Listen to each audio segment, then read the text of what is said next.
Naħa tal-ITS għaliex dan il-Memorandum of Understanding kien importanti u x'ser jiġri fil-futur.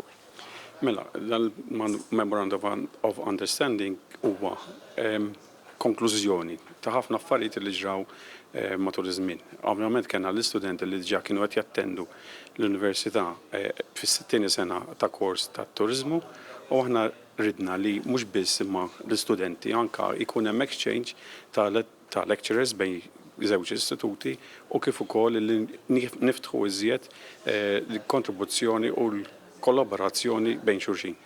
Dan il-Memorandum of Understanding jikkonsolida dak li diġà qiegħed jiġri spontanjament u mingħajr fil-fatt l-MOUs.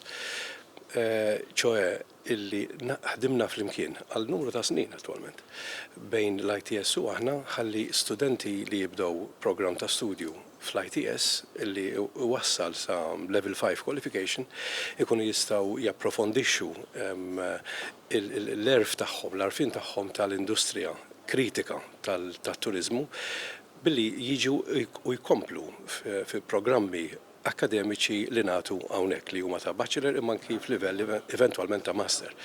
Jiġifieri huwa importanti li dawn l-istudenti vokazzjonali li jibdew programm ta' studju l-ITS illi ħafna drabi ikollhom livell ta' maturità eċċellenti, kważi iktar minn studenti oħrajn li jkunu ġejjin dritt mill-iskola u jgħaddu l-perkors isu normali nadulu, right, ta' sixth former, daw ma jintilfux.